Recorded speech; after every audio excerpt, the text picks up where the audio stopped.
Yeah, so I got it.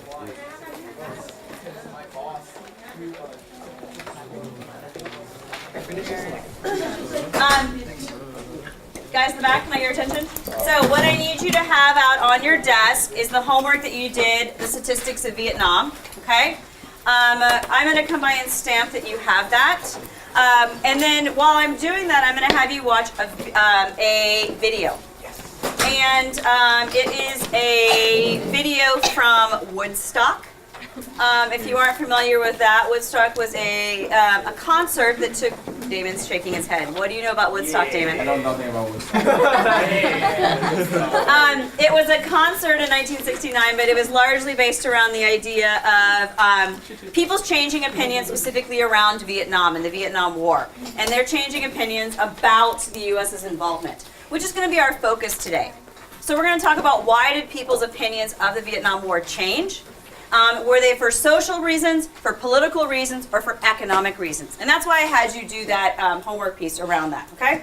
So, again, this is 1969, and they're in a big concert in a big field. You can imagine things that are going on. So they are going to say a bad word. We're going to pretend like they didn't say the bad word, right? But I'm putting that out there only because you can't really hear it, but this is context, right? This tells us how people felt at the time. And when people get mad, they sometimes say a bad word, right?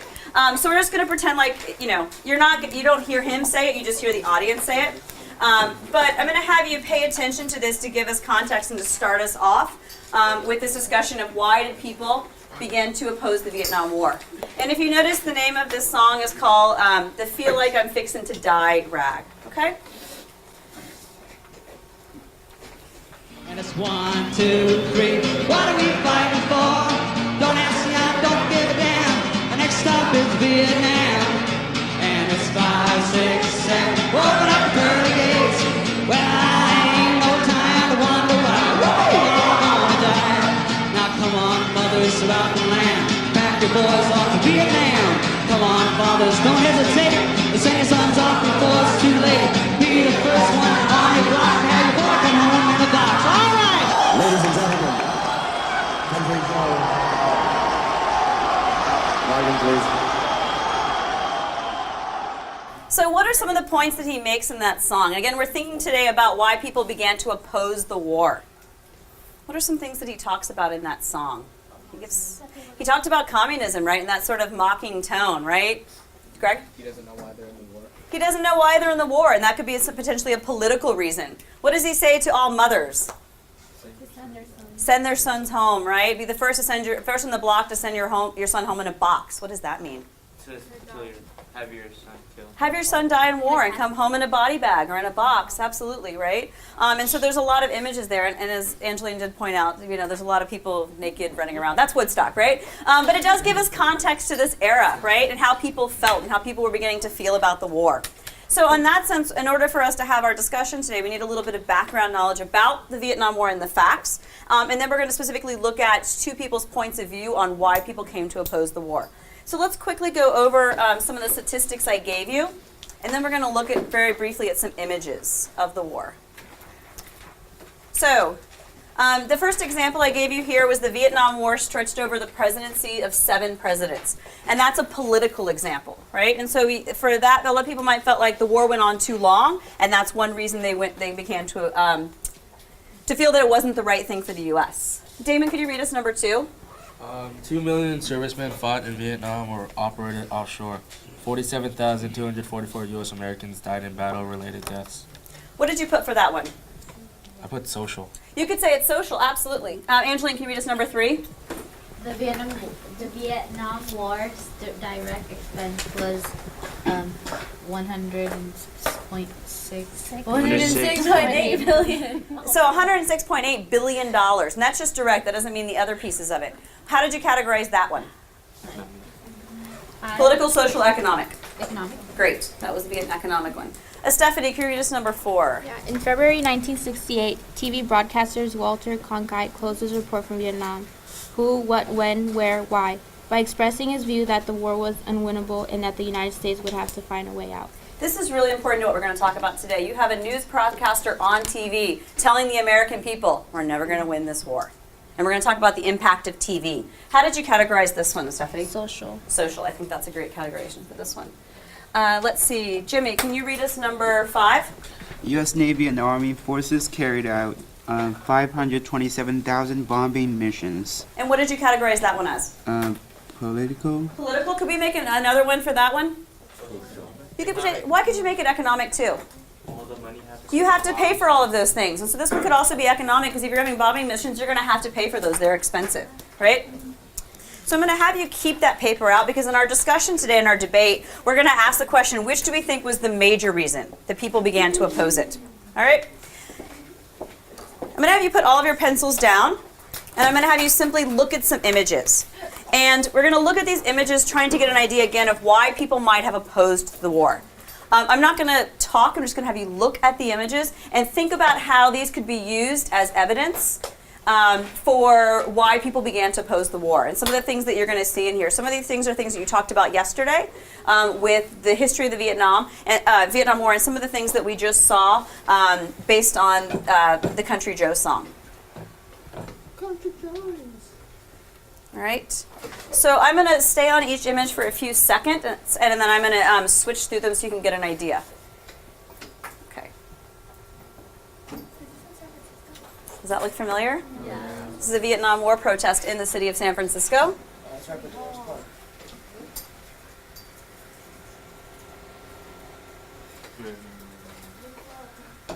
What is he burning? On the left looks like It's a draft card. Oh. These are the kinds of images that people would have seen on TV. Yes? You saw this one, right, talking about napalm? And these are, again, things that people would have seen in the United States.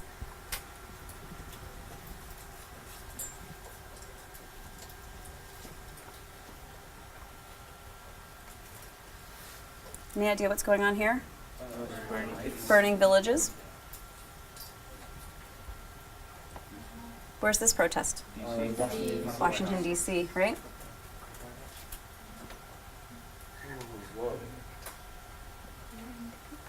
What do you think's happening there? They're trying to call a riot. Okay, so the military and she's clearly has that flower. What do you think that's supposed to represent? Peace. That peace aspect? What do you think that's supposed to mean? Where was They have there's like no a justice in America? Injustice in America, right? Yet we're going to fight for justice in another nation. And this is the front of the New York Times when they announced the Pentagon Papers and the fact that all those presidents knew more and were planning more about war than they let the American people know. And if you notice here, again, these are the troops coming home, and these are the images that people would have seen on TV as well.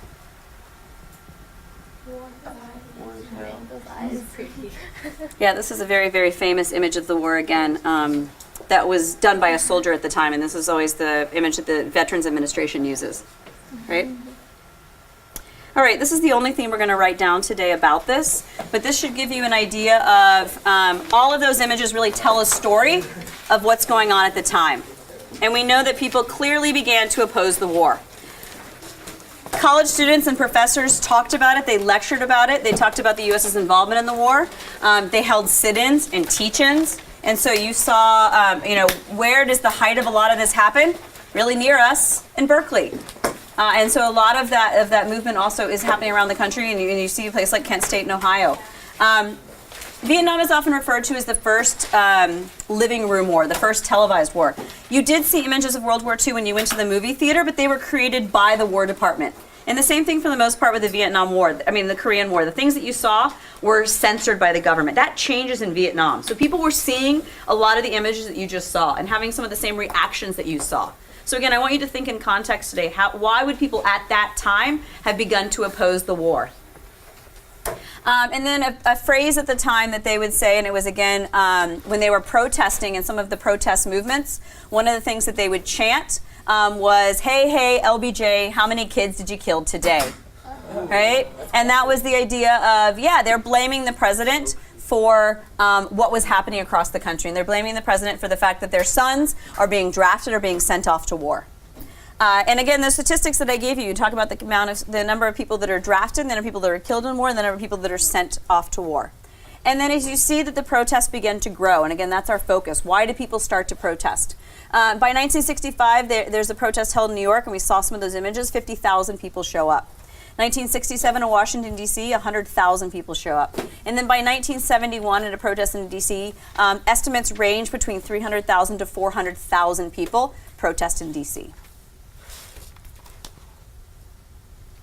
So before our full discussion today, we're going to look at two very famous people as to their opposition to the war and what they said at the time.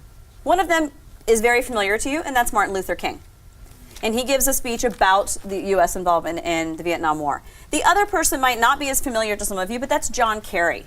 Does anyone have any point of reference why you might know the name John Kerry? He ran for president in 2004. And he served in Vietnam. He ran for president. He's currently still a senator. And so we're going to use him as a reference as a soldier in Vietnam. And surprisingly, he actually protests the war after. And we're going to look at his words today. And then we will have our full discussion. Okay? So this is actually the only part that you're going to write down. Once you've gotten this down, you can put your notes away. You are going to need, keep out the stat sheet, but you are going to need a highlighter for us to look at MLK speech and Kerry's speech. And I'm going to come by.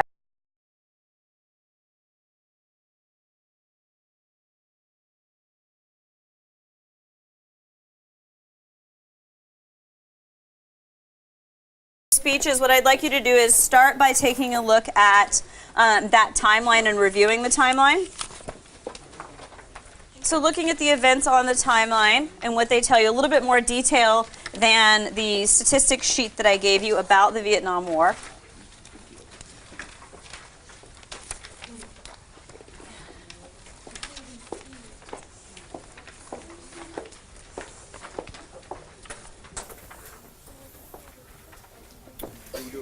A couple of other things just to point out on this timeline. In 1965, 180,000 American forces are in Vietnam. By 1967, that number jumps to 500,000. And then we notice that we see some of the beginnings of the protest. In February of 1968, 60% of Americans disapprove of Johnson's handling of the war. And so think about that image I showed you where President Johnson's laying across the desk. That's how he felt because people thought he was doing a terrible job. And you'll notice on April 4th of 1968, Martin Luther King is assassinated. So our first document here is document A, which is a speech by Martin Luther King. Using that timeline, I'd like you right now at your tables to source that document. Pick someone at your table to start sourcing that aloud for the table, and then we'll look at it together. This speech was delivered by Martin Luther King, obviously. It's called Beyond Vietnam. And it was delivered on April 4th, 1967, so exactly a year before he got assassinated. Start reading now. Let's stop and do a quick check on our sourcing. So I heard a couple of people talking about this. What kind of document is this? A speech. Why does that matter? Because he can be persuasive. He's trying to be persuasive. He's probably trying to convince people of something. Based on your prior knowledge as historians, what do you know about MLK? He doesn't like violence. He doesn't like violence. Great. What else do we know about him? Whose behalf is he trying to work on? Civil rights, right? He's working on trying to get rights for African Americans at the time. And so as we read this, we already know that about him. We know he's going to give us persuasive speech. We know that he is trying to, the nonviolent movement for civil rights. So we have to draw this in context, right? That this is likely to be a persuasive document. And Damon, I heard you say something relative to the timeline. What did you point out about this date? And why? What was that the significance of that? The day this speech was delivered, it was exactly a year before he was assassinated. It was a year before he was assassinated. What else did you say was going on in the U.S. at that time, relative to the timeline? It was in 1967, so U.S. forces were in Vietnam. So the U.S. forces are in Vietnam in large numbers, right? Yeah. And so we know that U.S. forces are there. So we know that he's reacting to that. And so that gives us a little bit of information here. So I'm going to come by I'm going to have you do this with a partner, just looking at the basics here of the sourcing. And then I want you to answer the second question, which is the context. With your partner, what's going on at the U.S. at this time? So Damon alluded to that, but think about what else is going on in 1967. You also have the timeline that I gave you on Tuesday of the Vietnam War that you can use as well for this context. So give me at least 2 things that are going on in the U.S. at this time. And you can use, again, that timeline from Tuesday, from the Gulf of Tonkin. So the speech was given by Okay, you MLK. want to write it and we just talk about it? and it was delivered on April 4th, So, like, who 1967. gave the speech, Martin Luther King?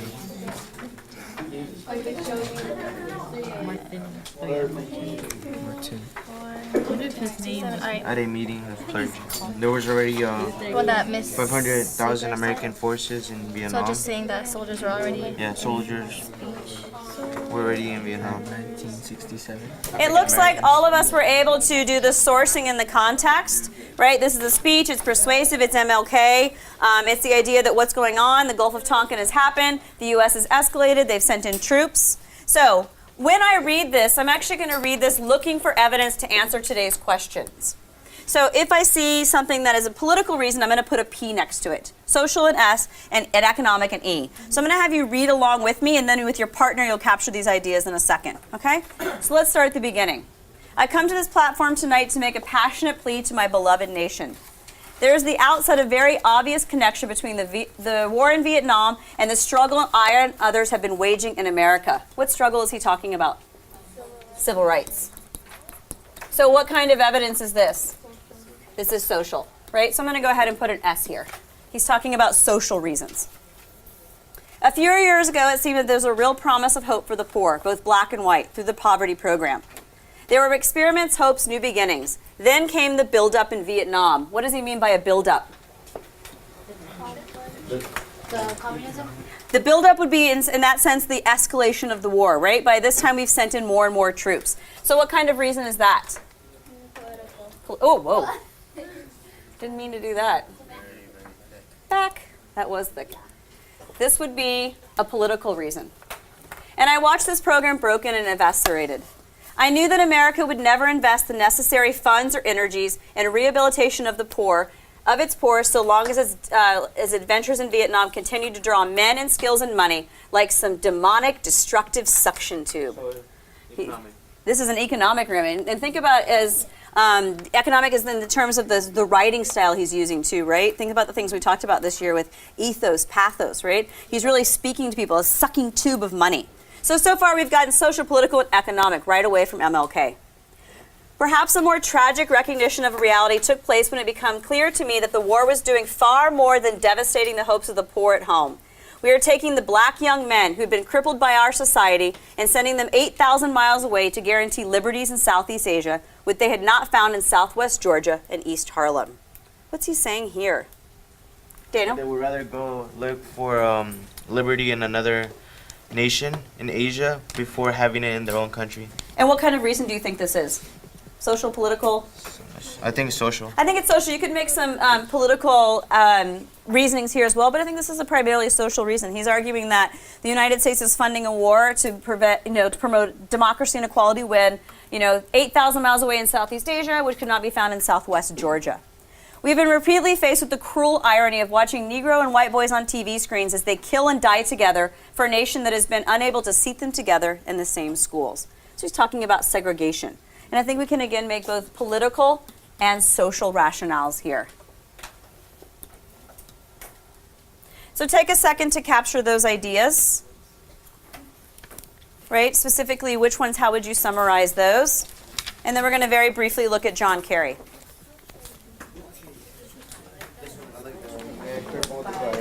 Sending 8,000 miles away to guarantee liberties in Southeast Asia, which they can be found in Southwest Georgia. They're trying to, they send. Yeah, bullet point summary is fine, right? What's the main point that he's trying to make? That's fine. He goes, first spoken my greatest purveyor of violence in the world today, my own government. Which was like, he raises his voice and saying war Which is they have bad, not found but in he's Southwest Georgia. and people are going talking about Vietnam, and he's like, but no one's really thinking about we started. We always think they started, and we're just the innocent ones. But right now we're talking about political wise, what the government's doing. So they're probably trying to say that it's the government's fault right now. Yeah. Because he's reflecting on How we can't see. Negroes and white people can't even be seated together, which also contributes to. It's the same thing. Which reflects to Vietnam. So the two African reasons Americans why the same struggle that America's Vietnam was going messed through. up. That's what he's trying to say. And skills. Remember that the draft meant that you didn't really have a choice. You were sent off to war. And those men could have been at home, and they could have been working jobs. They could have been, going to college and those kinds. And actually, you could get out of Vietnam if you're in college. But instead of being able to do those things, they were being sucked away and sent off to war. And most of, and a large percentage of them dying in the war. And that's the idea that he gives that. And demonic means evil. And so he's trying to say this is an evil plan that we've put in place. Okay? All right. So can I get your eyes up here? I'm gonna source John Kerry. I hear some of you already giving the context for that, and then we'll quickly identify some pieces of evidence in his speech, and then we are going to move out into our philosophical chairs. So I heard a couple people say that we have John Kerry who is giving his testimony. Daniel. What is the three purple hearts? What does anyone know what a purple heart is? Damon. Isn't it like when you're injured or like I know, like Greg explained. When you're like wounded in battle, only like the really hardened like. It's a high award in the military, right? And it usually recognizes your service, maybe through being wounded, or maybe in the fact that you've done something for your unit or you've helped people. So it is a very, very high military award. So two things, right? What kind of document is this? It's testimony. So he's been brought before the U.S. Senate to testify and to say what he thinks, right? That's very important. And I heard some of you say that this is April of 1971. What's going to come out a little bit later? In 1971? The Pentagon Papers, right? So they're already starting to question how much we know and what's going on in Vietnam. So John Kerry, who we know later will run for president, testifies to the U.S. Senate, right? He was a veteran. He had 3 Purple Hearts. We would assume that he's going to say... Good things. Maybe good things, right? That's what we're going to assume. Look, he's in the military, he served. And we know the context here, what's going on in the U.S. at the time. Let's look and follow along as I mark up this document very quickly here of John Kerry. I would like to talk on behalf of all those veterans. In our opinion and from our experiences, there is nothing in South Vietnam which could happen that realistically threatens the United States of America. What is he saying? Should we be worried about communists? No. Doesn't sound like it. So what kind of reason would this be? This would be a political reason. He's saying they're not a threat. And to attempt to justify the loss of one American life in Vietnam, Cambodia, or Laos by linking such loss to the preservation of freedom is, to us, the height of criminal hypocrisy. And is that a kind of hypocrisy which we feel has torn this country apart? So if they've torn the country apart, It's not the same as it used to be. yeah, I would say that this is sort of a social thing. He's pointing to the fact that the U.S. is very divided. So is this what we thought John Kerry was going to say? No. Not at all, right? We have found most people didn't even know the difference between communism and democracy. They only wanted to work in rice paddies without helicopters strafing, repeatedly attacking them, and bombs with napalm burning their villages and tearing their country apart. Think about those images we saw. So what evidence is he giving here? Social, political, or economic? I think you could say social, right? And you could also say that people in Vietnam didn't even know the difference between communism and democracy. The whole reason we're there. What's that one? That one's political. We rationalized destroying villages in order to save them. We learned that the meaning of free fire zones, shooting anything that moves. And we watched while America placed a cheapness on the lives of Orientals. Each day someone has to give up his life so that the United States doesn't have to admit something that the entire world already knows, so that we can't say that we have made a mistake. Someone has to die so that President Nixon won't be, and these are his words, the first president to lose a war. Which kind of reasoning is that? Social, political, or economic? Political. I think that's political. We are asking Americans to think about this because how do you ask a man to be the last man to die in Vietnam? How do you ask a man to be the last man to die for a mistake? What's this one? This one's social, okay? And I think you get the idea of what he's saying here, okay? So I don't want you to worry about filling out the graphic and organizer. What I want you to do is, in front of you, I want you to have these 2 speeches. I want you to have the 2 outlines, and I want you to have the statistics sheet. The Vietnam statistics that you did for homework. And if you want to take out the documents from Tuesday, the Gulf of Tonkin, you can take those out as well. Right now in your heads, I want you to think about how would you answer this question. Why did people oppose the Vietnam War? Was it mainly for social, political, or economic? And you know how a philosophical chairs works, right? You're going to go to one side of the room. You're going to give your evidence, and at any point, if you feel somebody, that was a really good point, Valerie. I'm going to move over there because I agree with her. You can do that at any point. So right now, I want you to silently think in your head for 20 seconds, which where am I going to go to? Am I going to go over here with all the people think it was mainly for social reasons? Am I going to go over there for the people that think it's mainly political? Or am I going to go back in this corner for mainly economic? So don't move yet, we're thinking. And once you get there, remember that we stay standing, we don't sit, so we can move at any time we agree with that point. Think in your head what you think is the biggest reason people oppose the war. All right, historians, when you're ready, you may take all of your things with you. Social, political, economic. You got to pick one. Only one. You can move at any time if you really agree with someone's point of view. Okay, that's the debate. No one's going to be economic. Interesting. Maybe I'll convince you to move over there. Is there somebody who would like to start first to make their point? Remember that you can't talk until 3 other people on your side have spoken. And your idea is to get people to agree with you to move over to that side. Okay? Who would like to begin? Thank you, Angeline. The reason why mainly people oppose the Vietnam War is just because the hippies, do you know the counterculture? The counterculture revolution was going on at the time, right? And then I was thinking that since they were all so into like making a change and being different and all that, and the mainstream culture was just like of like going off to war and all that stuff. I feel like they're just going against it and they're trying to like be peace and not war kind of thing. Could you find one piece of evidence that might support that idea that people would be for the concepts of peace versus war? Or maybe a statistic that convinced you of that? I don't quite have it in the tip of my tongue right now. Oh, we already had a change. Are you going political? Is there anybody else that would like to help Angeline support her with a social piece of evidence? Sure, go ahead. All right. So, I believe it is social because like before, people really supported war only because of they think the U.S. is doing good, but then it's like ever since the living room war came out, where they brought actually media to the living rooms of people in U.S., then they started to believe that maybe war isn't such a good thing because they see the lives that are being lost, the innocent people getting hurt, the villages being burned down, and all that other stuff. So it's like, I guess people feel for them, like they could be like, what if this was me? Would I support this too? And then like, so I guess that question really affected most people, and probably I think that's why it's social. Okay, so I'm going to have a political person. So he makes a good point. Can you give us a reason why you think that political reasons would have been more influential on people at the time? Or why they might have thought it was more political than just this TV war? I think it was political because I feel like the citizens of the United States just disagreed with the war because the presidents weren't doing what they wanted them to be doing at the time. In document B, John Kerry states... Can we all look at document B with Greg? In the 4th paragraph, he says that someone has to die so that President Nixon won't be, and these are his words, the first president to lose a war. They didn't want...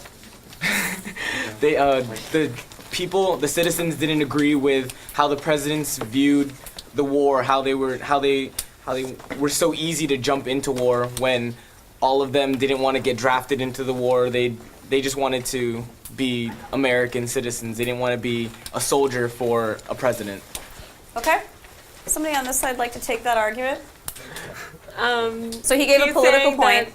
The reason why people thought it was political is because of President Nixon. They didn't want to fight for President Nixon just because he didn't want to be the first president to lose a war. Okay. But what I was going to say, I was going to add on to Wesley Great. a long time ago. Okay.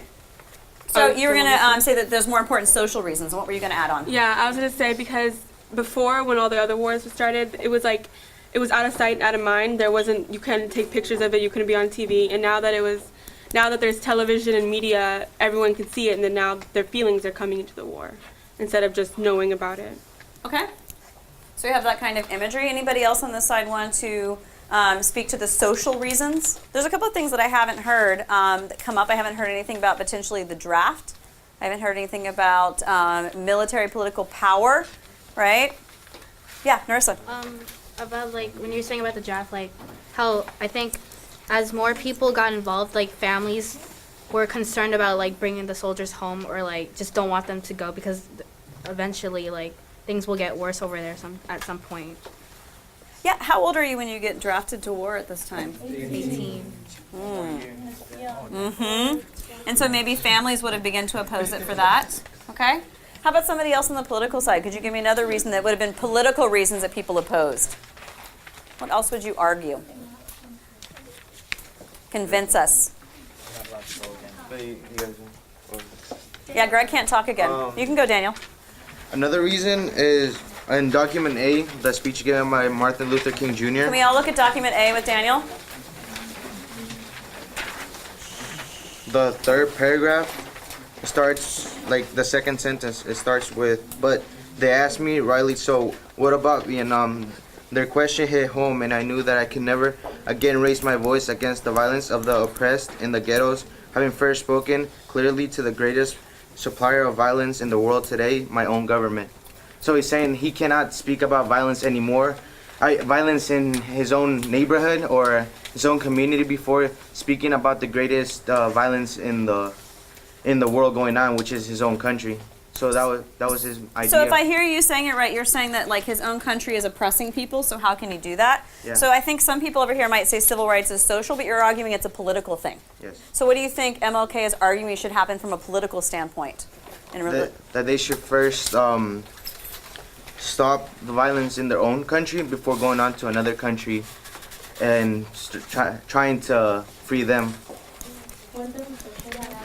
But Daniel's arguing that it has to happen politically, right? That there needs to be laws, that would be the government, not a social reason. Anyone like Daniel's idea? Want to move? Damon? Okay, Vincent, what were you going to say?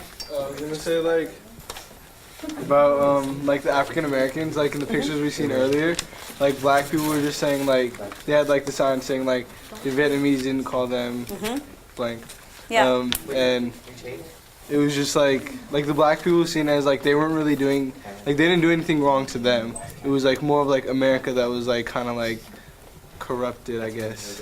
Okay, and so they're pointing to that sort of corruption by the U.S. Good.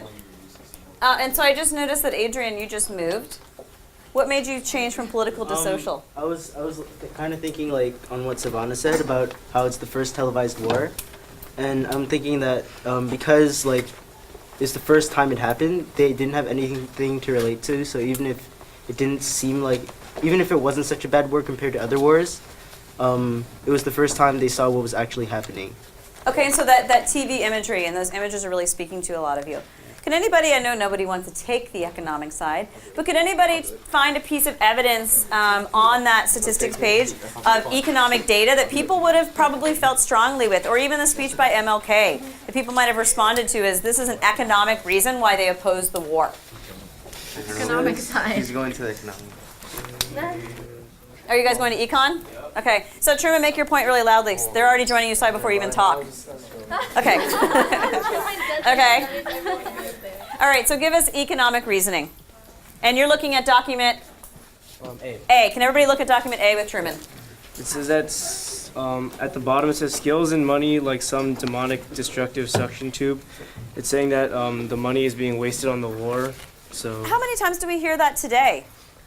a lot. A lot, right? That they're wasting money on the war. And so, I mean, I think a lot of people feel that way. Were you going to add something, Damon? Yeah, like right before his, it said like.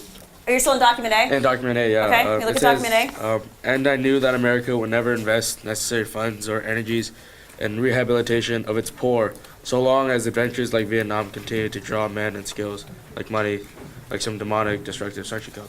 Like it's kind of saying like. We'd rather, like, our government would rather spend money on, like, guns and bullets than actually solve problems back at home. Great. I'd like to add on what Damon would say with this one. Oh, they're taking over the world, you guys. With this one quote from document B. Okay, can everyone look at document B with Wesley? Where President Nixon said, in his words, the first president to lose a war, right? So with Nixon's pride, he's not afraid to spend every cent we have to win this war. So other people would look at him and be like, oh, we're wasting everything just because you're pride. Okay. I like Anybody? Oh, you guys are done on this side. Somebody else. Did anybody want to move over there, though? We have one more reason. Sure. All right, Caitlin's going to come join you. Anybody else want to go to economic? Looks like Daniel's going to come join you. All right, so anybody that I haven't heard to on one of these two sides for social or political like to make their argument? I think there's still some good arguments over here that we haven't necessarily heard from social or political. How he mentioned about how it realistically doesn't really threaten the United States of America. What doesn't threaten? The South Vietnam. Okay. In South Vietnam. That's like from his own point of view, kind of thing. But it kind of like hits too political. I was going to say, I think that's actually a really good political argument, Yeah, right? He's saying that South Vietnam isn't really a threat, so why are we here? Mm-hmm. So I think that means you got to go over there. Yeah, I was thinking of moving.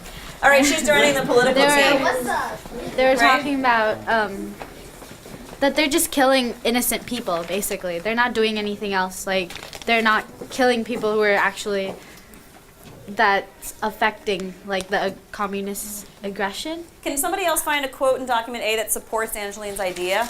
That he said that Vietnam isn't a threat. What else does he say there that would support that idea? About what the Vietnamese... They don't know the difference between communism and democracy. There you go. Right? And I think that would support that argument. Yeah. Savannah, you look like you're ready to say something. Okay, where are you moving? Okay, do you want to tell us why you're moving? Because like I was thinking about what they were saying, I was kind of like sinking in. So can you tell me which argument specifically made you move? Wesley's, how he was saying how the president's going to spend like every dime and nickel he has just to make himself look better when he like steps down or dies or something. Could this side argue that that's a political reason? Is it? Could you argue that that's political, maybe? If he doesn't want to be the first one to lose a war, it's got to be a political argument. He's worried about more of his presidency rather than the people. His legacy, right? So it could be either way, right? It could be money or presidencies. Absolutely. Okay? Yes. I think we have our last final thought. Greg, last thought. I feel like this all stems from the economic reasons, because if we didn't want to spend all that money in Vietnam, then the media wouldn't have put the war into your living room, and the politicians wouldn't have made such a big deal about the war. People wouldn't have wanted to go against the war if we didn't spend so much money on it. Great. Give yourselves a round of applause for a very good discussion. Okay? Before you leave today, I need two things. I need your statistics and I need your group page. It's okay that you didn't finish. I need your partner page.